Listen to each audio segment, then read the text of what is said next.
The wind swept cold and sharp through the broken windows of the crumbling building, carrying with it the distant groans of the undead. Mara pressed her back against the cracked concrete wall, breath shallow, heart pounding like a war drum inside her chest.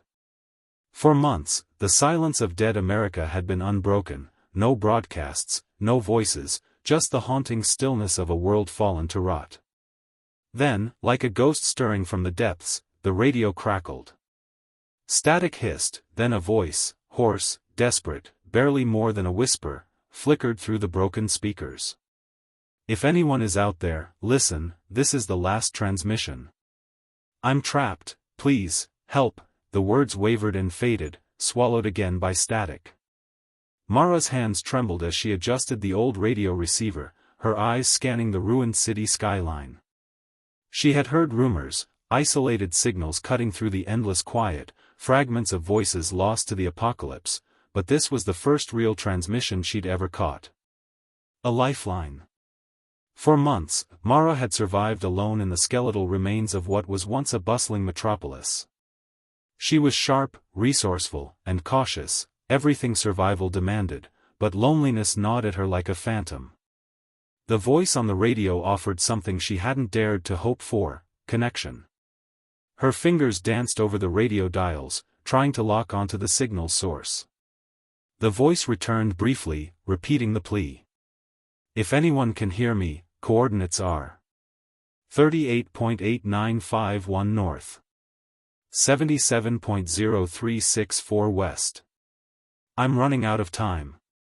The coordinates triggered a flicker of recognition in Mara's memory. They pointed to the ruins of Washington, D.C., a city overrun, but a place of symbolic hope. Could someone be alive there? A sudden noise, a scraping sound from the alleyway, snapped Mara's attention back to the present. She tensed, sliding silently toward the shattered doorway. Shadows moved just beyond the dim light, and the unmistakable stench of decay filled the air. Zombies. Mara slipped out the back, clutching the radio tight, heart hammering as she moved through the wreckage. Every step was measured, every breath controlled. Her boots crunched softly on broken glass and debris. The voice on the radio crackled again, a faint beacon in the darkness. If you're out there, please come. I'm not alone, there are others, we need help. The hope in those words stirred something fierce inside Mara. She couldn't ignore the call. Not when it might be the last chance for connection in this fractured world. She scavenged a small pack with essentials, water, a half-empty can of beans, a worn hunting knife, and slung it over her shoulder. The radio, old but functional, was strapped securely at her waist. Outside, the sky was a heavy gray, clouds churning like the world itself was ready to break apart. Mara's mind raced as she set out toward the coordinates. The streets were a graveyard, littered with abandoned cars, overturned buses, and shattered remnants of a world lost. Every corner held a new danger, zombies lurked in the shadows, while desperate human survivors could be just as deadly. Her footsteps echoed against the broken buildings, but she dared not stop. The voice on the radio pulsed through the static, sometimes clear, sometimes barely audible, a flicker of light in the darkness. Hours passed. Mara's muscles ached, and hunger gnawed at her insides, but she pressed on. The city's eerie silence was punctuated only by the distant growls of the undead and the crackling voice guiding her like a beacon. Then, as twilight bled into night, she spotted movement ahead, figures silhouetted against the ruins of a collapsed monument. Mara froze, heart slamming in her chest. Were they survivors? Or worse, hostile scavengers? She raised her knife, ready to defend herself, when a faint voice echoed again from the radio. Help, please, we're here, but we're running out of time. Mara's grip tightened. This was more than a plea. It was a call to arms. Steeling herself, she stepped forward into the shadows. The story of survival, hope, and danger had just begun. If you want, I can continue writing part 2 next in the same detailed, suspenseful style. Would you like me to proceed? The silhouettes moved cautiously beneath the shattered arch of the ruined monument, their outlines blurred by the sinking twilight. Mara's breath caught in her throat as she stepped further into the shadows, every sense alert to the faintest sound. The voice on the radio had drawn her here, but now the uncertainty was a weight pressing down on her. "Who's there?" Mara's voice was low but firm, the blade in her hand catching the dying light. From the shadows emerged a young man, dirt-smeared and gaunt, eyes wide with equal parts fear and relief. "I heard the radio, you're the first to come," he whispered, glancing nervously over his shoulder. Behind him, two others appeared, a woman clutching a makeshift spear and a boy no older than 10, trembling but determined. Mara's heart clenched. "Survivors. Not enemies." "We're lucky you came," the man said. "The city's not safe, zombies roam freely, but worse are the scavengers. They're hunting anyone who answers the call."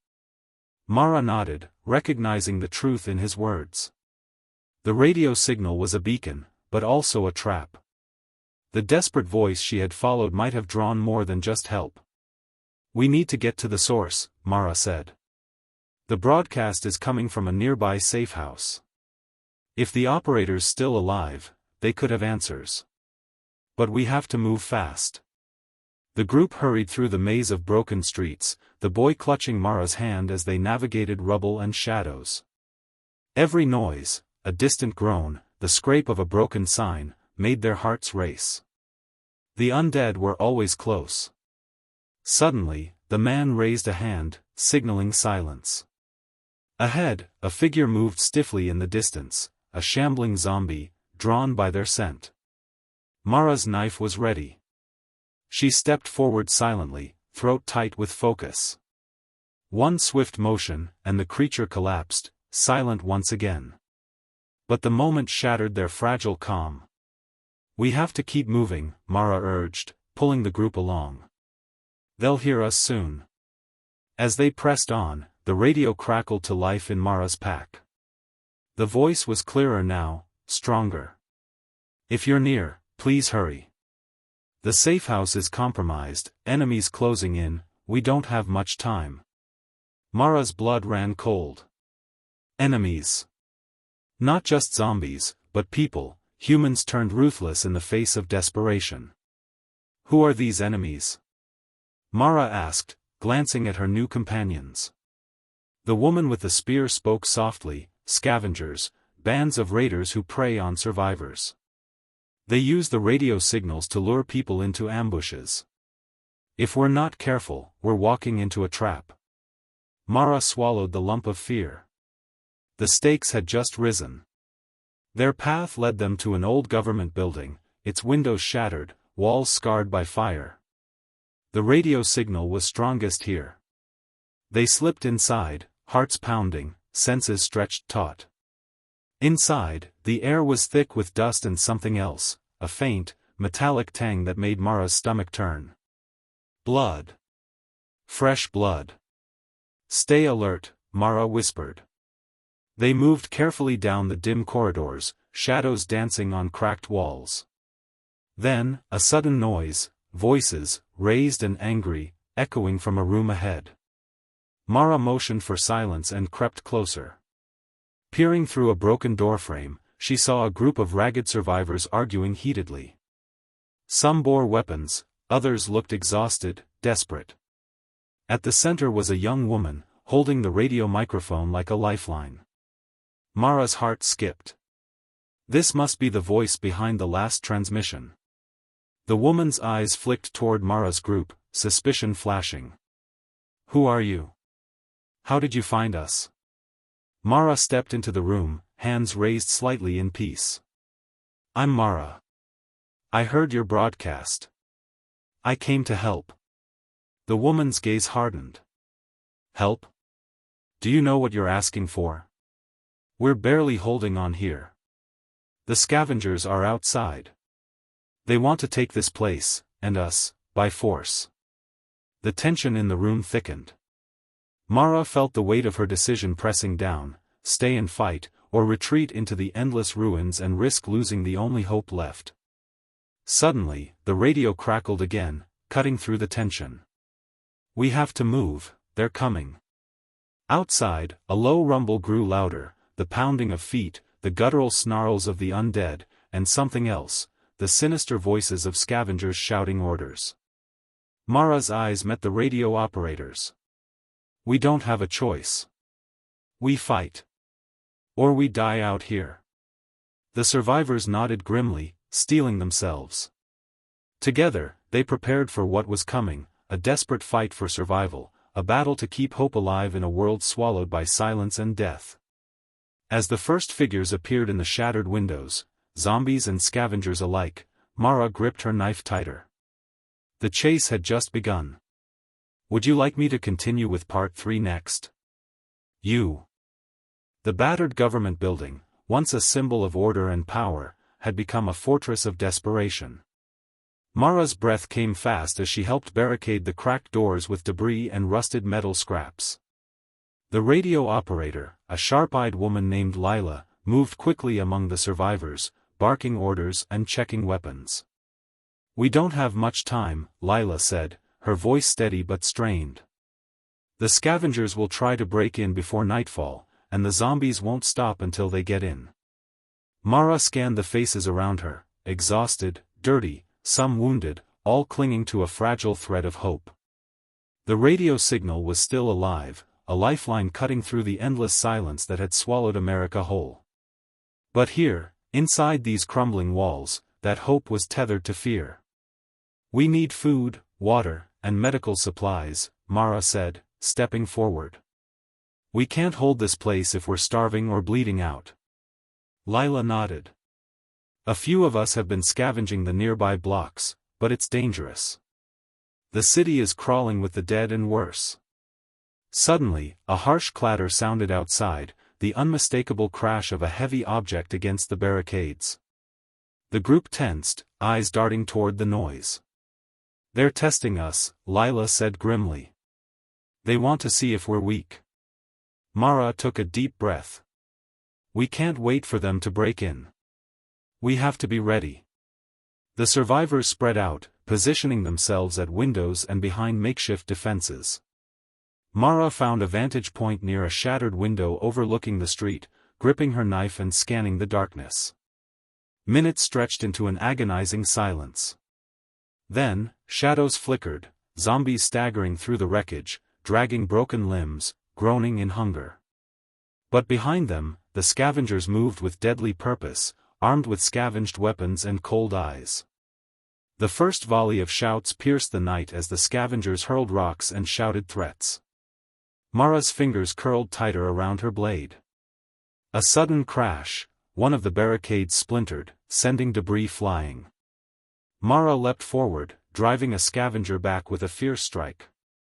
Nearby, a young man fired a makeshift crossbow, taking down a shambling corpse with a thud. The battle erupted in chaotic waves, moans, screams, and the clash of desperation. Inside, Lila coordinated the defense with sharp precision. "Hold the line. Don't let them through." Mara fought with a ferocity born of months alone in the wasteland.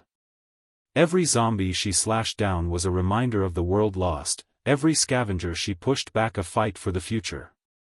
But amid the chaos, a chilling truth crept in: the safe house was only a temporary refuge. After the skirmish died down and the scavengers retreated into the night, the survivors counted their losses. Injuries ran deep, and supplies were dwindling. Lila gathered the group. "We can't stay here. The scavengers will come back stronger, and the zombies are drawn to the noise." Mara wiped sweat and grime from her face. "We need a plan, and a place that's truly safe." Lila's eyes flicked to the radio. "The transmission is coming from here. Whoever's behind it wants survivors to find this place. But maybe it's not just a call for help. Maybe it's a trap." A murmur ran through the group. Suspicion and fear took root. Mara stepped forward. "If this is a trap, we'll need to be smarter than whoever said it. We survive by staying one step ahead." From the shadows, a grizzled older man named Jonas spoke up, his voice rough. "There's a rumored refuge, an old military bunker outside the city. Some say it's secure, stocked with supplies, and free of both zombies and scavengers." Hope flickered again. "Coordinates?" Mara asked. Jonas nodded slowly. "About 50 miles north. It's a long trek, but it might be our only chance." Lila frowned. "Traveling through this city at night is suicide. But staying here is the same." The group exchanged tense looks. Mara felt the weight of leadership pressing down. "We'll need weapons, food, and a solid plan. We move at dawn." That night, the survivors prepared as best they could. Mara checked her gear, her eyes lingering on the radio, silent now, but still the heartbeat of their fragile hope.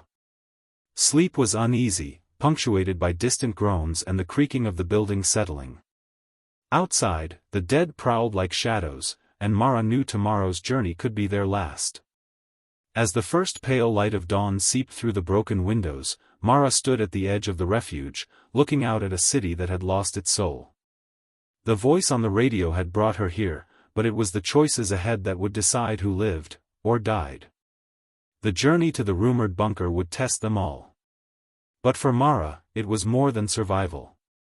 It was a chance to find meaning in a world where silence had ruled for too long. And the last transmission still echoed, waiting for someone to answer. The first rays of sunlight barely pierced the heavy gray clouds as Mara stood watch over the refugees preparing for the dangerous trek ahead.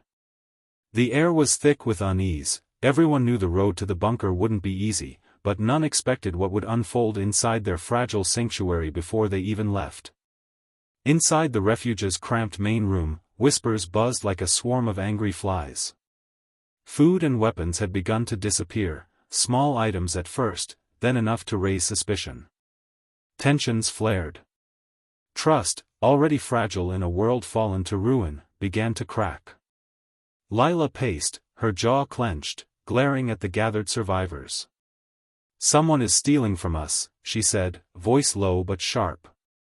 "If we can't trust each other, we're dead before we even start." Mara stepped forward, voice steady. "We need to find out who's doing this. We can't afford division." Jonas, the older man who had told them about the bunker, nodded grimly. "We've been lucky to make it this far, but this kind of betrayal will kill us faster than the zombies." Late into the night, Mara moved through the dark corridors, eyes and ears open. She caught fleeting shadows where they shouldn't be and hushed conversations. Something wasn't right. The radio, which until then had been a symbol of hope, suddenly felt like a trap, not just because of the scavengers outside, but because danger now lurked inside their walls. Then Mara caught a glimpse of a figure slipping through the shadows, one of their own. Her heart raced as she silently followed the person into a hidden alcove. There, crouched beside a cache of stolen supplies, was Eli, a quiet survivor who had kept to himself since they arrived. "Mara," Eli hissed, eyes wild with desperation. "You don't understand. I'm doing this for a reason." "Why?" Mara demanded, stepping into the dim light. "Why betray us now, when we need to stick together?" Eli's voice trembled. "The radio operator, she's not what she says. Lila isn't just calling for help, she's drawing survivors here for something else. Something dangerous." Mara's mind raced. Could it be true? Was the voice on the radio a lure? A cruel trap? Eli pulled out a worn, crumpled map marked with several locations, including their current refuge and the bunker. "Lila's been signaling to a group of raiders. They're planning to sell survivors as slaves, or worse. The radio calls are bait." A cold wave of betrayal washed over Mara. The person they had relied on most might be orchestrating their downfall. "We have to warn the others," Mara said, gripping Eli's arm. "But carefully. If Lila finds out, she'll stop at nothing." Eli nodded, eyes haunted. "She's ruthless. She won't hesitate to kill anyone who threatens her plan." Mara retreated to the main room, gathering the trusted few she could count on, Jonas, the woman with the spear, and the young man who had first welcomed her. Together, they devised a plan, to confront Lila and expose the betrayal without tipping her off. When the moment came, tension thickened the air. Mara stood before Lila, voice calm but firm. "We know about the signal to the raiders. The people you're luring here aren't safe. This has to stop." Lila's eyes burned cold. "You don't understand survival. Sometimes, sacrifices are necessary to protect the few who deserve to live." The room crackled with outrage and fear. Some survivors gasped, others looked away. The fragile unity shattered. "You're no better than the scavengers," Mara said. "We fight together or we die divided." The confrontation spiraled into chaos. Lila's loyal followers moved to silence Mara's group by force. A brutal fight broke out, echoing with desperate shouts and the clash of makeshift weapons. In the confusion, Mara slipped away with a handful of survivors, barely escaping the refuge as it erupted into turmoil. Behind them, the building groaned, a brutal reminder that sanctuary was an illusion. Outside, the city waited, indifferent and cruel. Mara's group had been betrayed from within and hunted from without. But as the radio crackled faintly in her pack, the mysterious voice returned, more urgent than ever. "Don't give up, safe haven still exists, keep moving, find the bunker." The promise of refuge burned brighter against the cold night. Mara's resolve hardened. Betrayal had torn them apart, but survival demanded she push forward. The journey to the rumored bunker was no longer just a hope, it was their only chance. And somewhere, beyond the ruins and the lies, the last transmission still echoed, calling for those brave enough to answer. The night had swallowed the remnants of the refuge and the echoes of betrayal. Mara and her small group moved silently through the ruins, the chill air biting through their thin clothes. Each step forward was a gamble. One misstep could mean death by scavenger blade or the hungry jaws of the undead. Jonas led the way, map in hand, guiding them toward the bunker he'd spoken of. The city was a labyrinth of decay and danger, streets choked with abandoned cars, broken glass, and the skeletal remains of a world long lost. "Stay close," Mara whispered, eyes scanning the shadows. The quiet was unnatural, the kind that pressed against the ears and made every sound sharper, more ominous. They crossed an empty plaza where the wind had scattered the torn remnants of newspapers and forgotten flyers. Mara paused, catching sight of a faded headline warning of an evacuation order, dated months before the fall. A ghost of the past in a dead city. "Something's not right," the woman with the spear, Ilara, muttered, her grip tightening on her weapon. "Too quiet." A shuffling noise broke the stillness, far off but unmistakable. Mara raised a hand to halt the group. The sound grew louder, a ragged chorus of groans and scraping feet. "Zombies," Jonas said quietly. "We're not alone." From the rubble, figures emerged, shambling corpses drawn by the faintest hint of life. Mara's heart hammered as she dropped low, signaling the group to take cover behind a crumbling wall. The creatures moved erratically, some stumbling over debris, others dragging missing limbs. They seemed slower than usual, but no less deadly.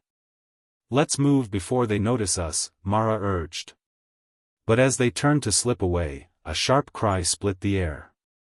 "Ilara!" The boy, Lucas, pointed as a zombie lunged from the shadows, sinking its teeth into her arm. Blood poured as Ilara screamed, struggling against the creature's grip.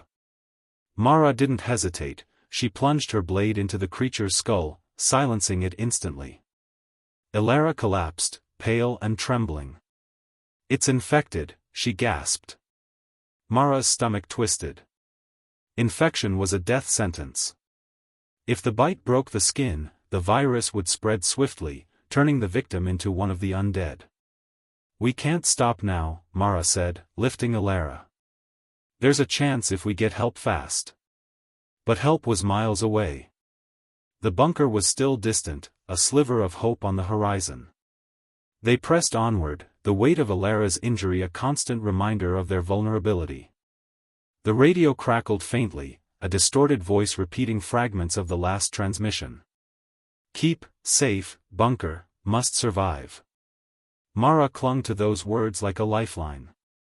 Hours later, as dawn bled into the sky, they reached the outskirts of the city.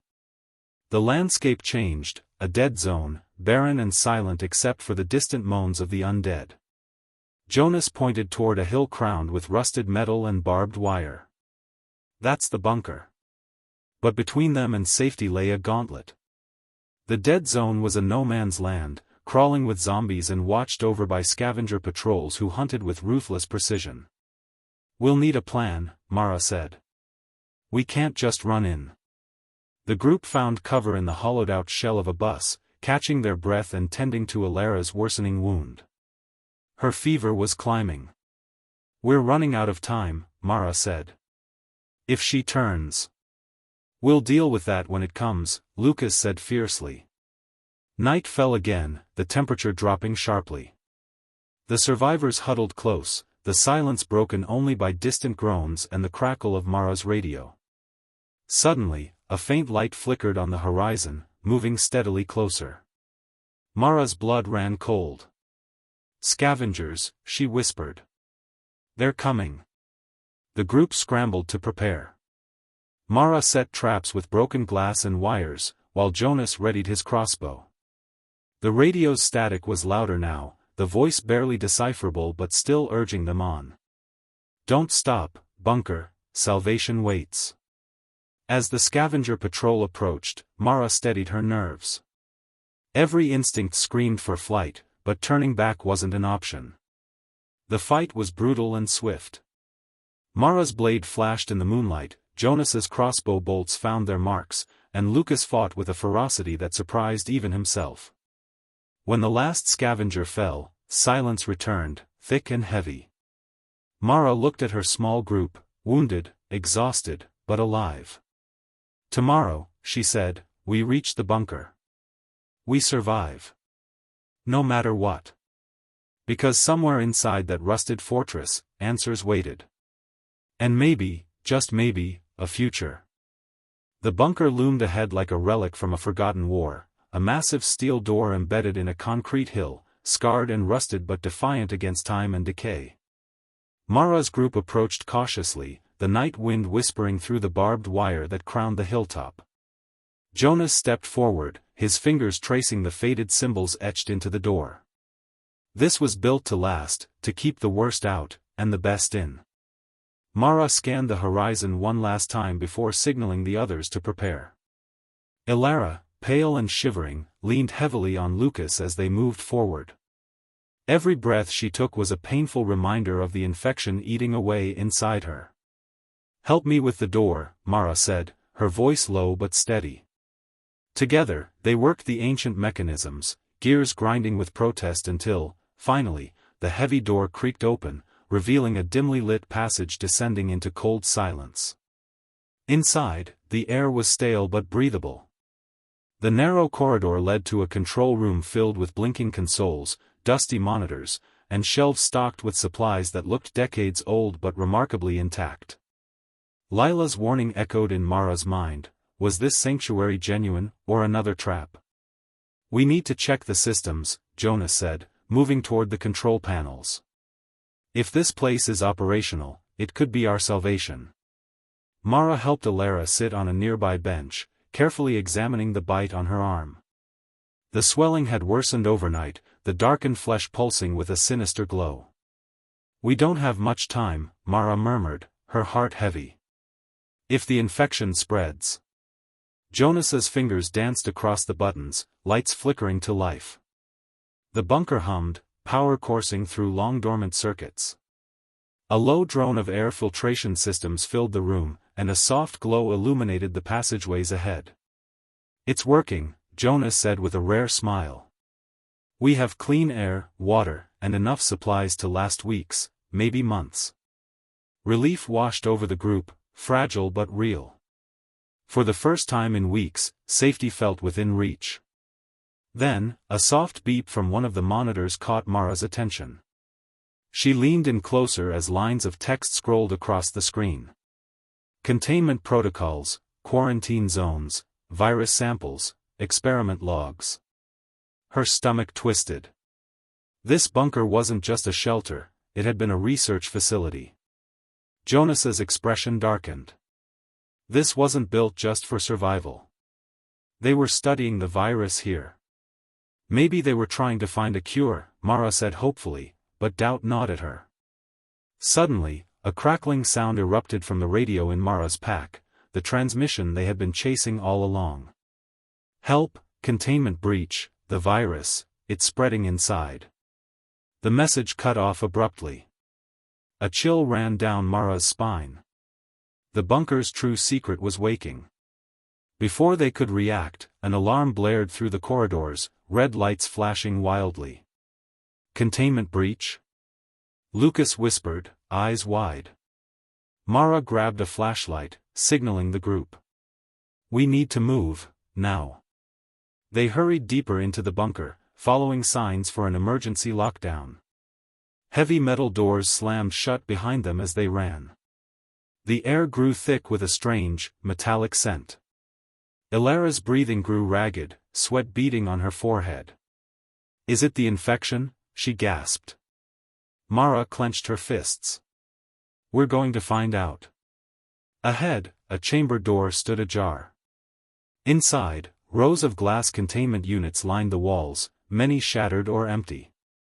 On a cracked console, scattered papers revealed horrifying details, experiments to weaponize the virus, attempts to control the infected, failed and abandoned. This place, it wasn't a refuge, Jonas said, voice trembling. It was a lab for horrors we couldn't imagine. Suddenly, a low growl echoed from the shadows. Shapes moved, twisted, in human forms that once might have been human but now were something far worse. The virus hadn't just infected people, it had mutated. Mara raised her blade, heart pounding. Get ready. The nightmare was no longer outside, it was inside the last sanctuary. And survival would demand every ounce of strength, every scrap of hope they had left. Want me to continue with part 7? The air inside the bunker grew colder, heavier, as Mara and her group edged deeper into the labyrinth of steel corridors. The red emergency lights cast long, sinister shadows, flickering intermittently, as if the very walls themselves were trembling in fear.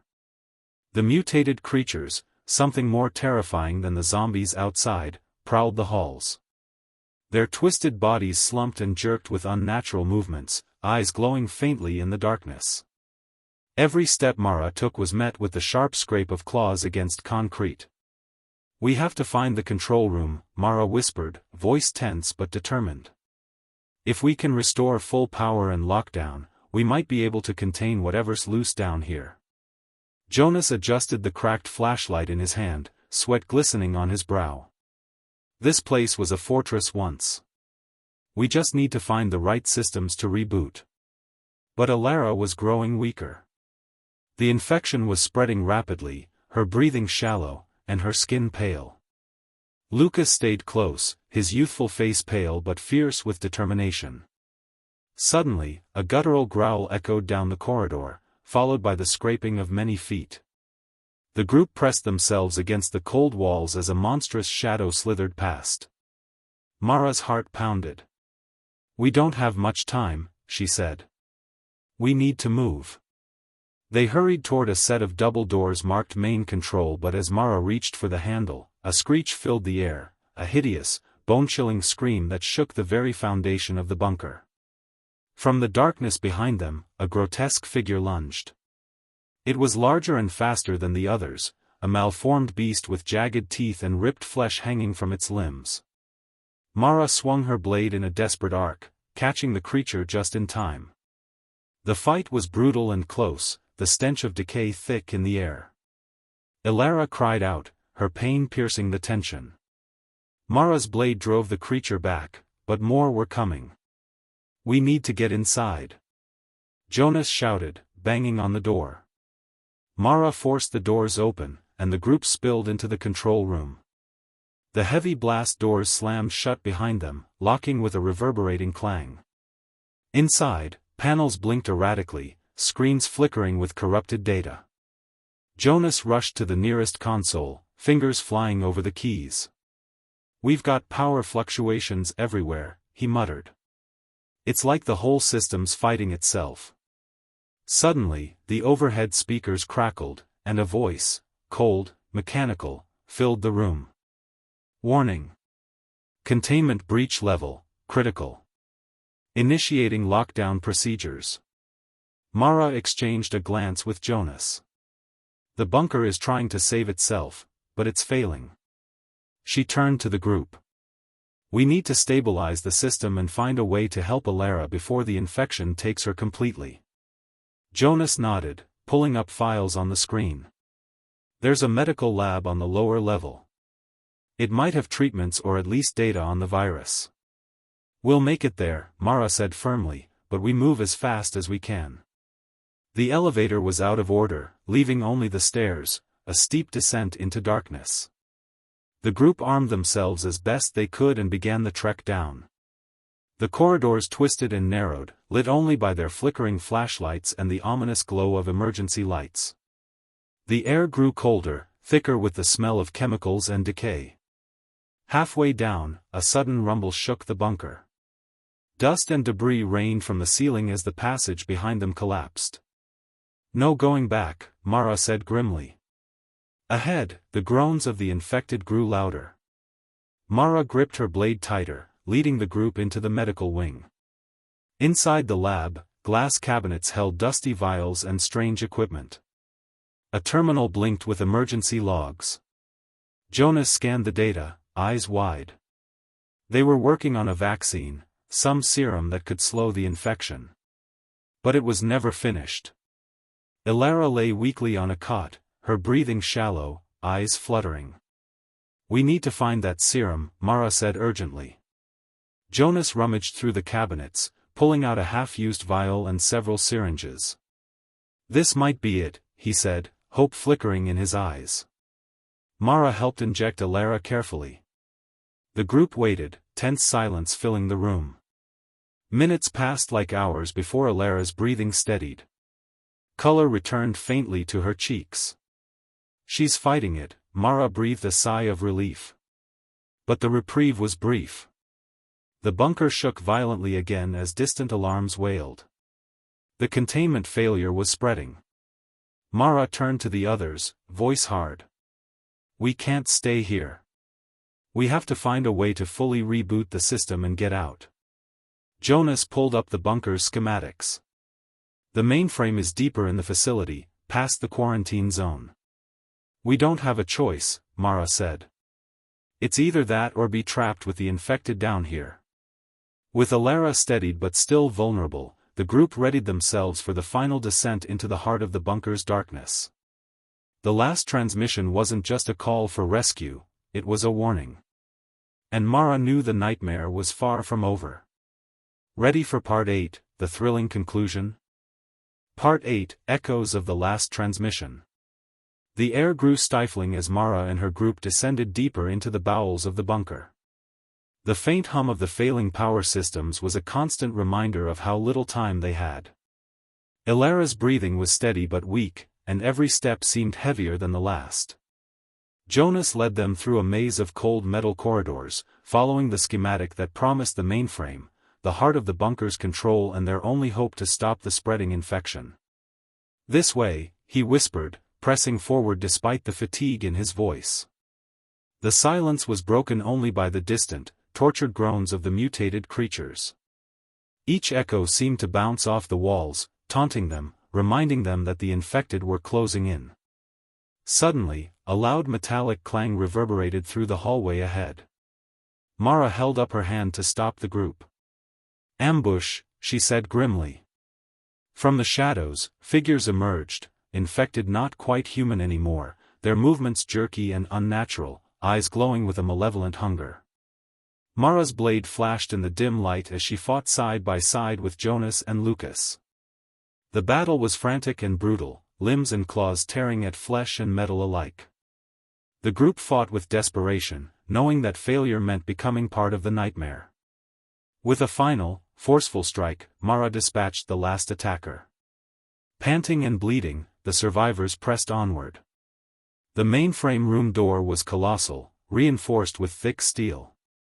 Jonas keyed in a series of codes gleaned from the schematics, and with a groan, the door slid open. Inside, rows of servers and control panels blinked erratically. The air was cold, laced with the sharp scent of ozone and electronics. Jonas rushed to the main console, fingers flying over the keyboard.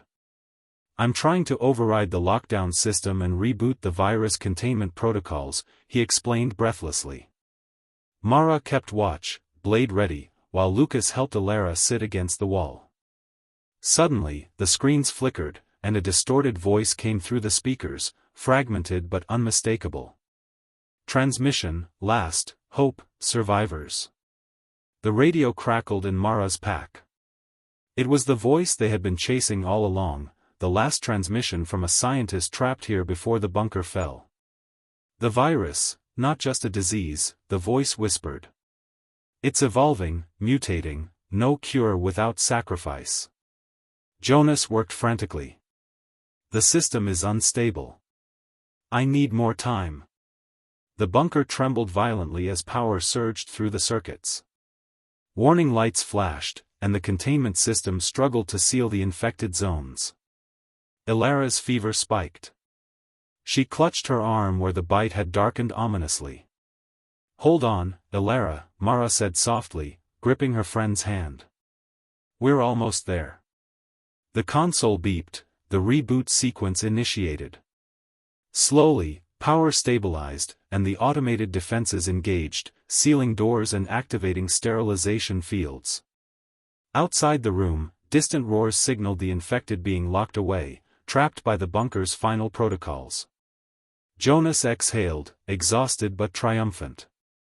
"We did it. The virus containment is active again." Mara helped Alara to her feet. The serum was holding, the infection halted, at least for now. But the victory was bittersweet.